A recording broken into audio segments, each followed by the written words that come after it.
လုံးမင်္ဂလာပါကျွန်မဒီတစ်ခေါက်မြင့်ကျင်းနာကိုတတိယတစ်ချိန်သွားခဲ့တာပေါ့နော်အဲ့ခါမှာအရှိတစ်ခေါက်တော့ကျွန်မစာတင်ခဲ့တဲ့ဒီ like the fear ကလေးတွေပေါ့နော်ဒီဒုတိယတစ်ခေါက်ပြန်တွေ့တဲ့အခါမှာကျွန်မစီကိုပြေးလာပြီးတော့သူကနှုတ်ဆက်ကြတယ်ဟာဒီချဲ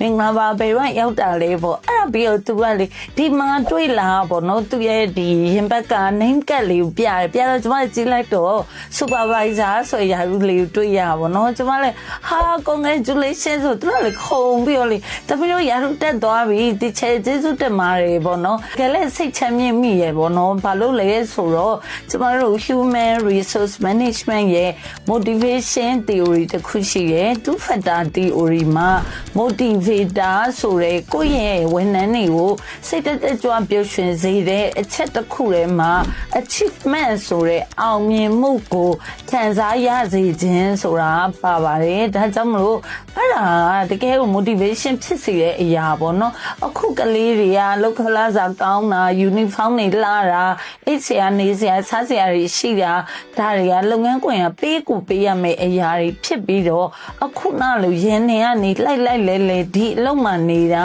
ငါတိုးတက်တယ်ငါအောင်မြင်တယ်ငါမှအရေးချင်းနေရှိလာတယ်ငါတို့မသိသေးတဲ့အသိပညာတွေသိရဲဆိုတဲ့ဟာတွေကိုဖန်တီးပေးဖို့လုပ်ငန်းရှင်တွေမှာတာဝန်ရှိပါတယ်လို့ဒါကြောင့်မလို့ဝန်ထမ်းစီမံခန့်ခွဲမှုအကြောင်းကိုတိတိကျကျလေ့လာခြင်းနဲ့ဆိုရင်ကျမတို့ January လ23ရက်နေ့မှာ Human Resource Management class လေးဖွင့်လှစ်မှာဖြစ်ပါတယ်။လာရောက်တက်ရောက်ဖို့ဖိတ်ခေါ်လိုက်ရပါတယ်ရှင်။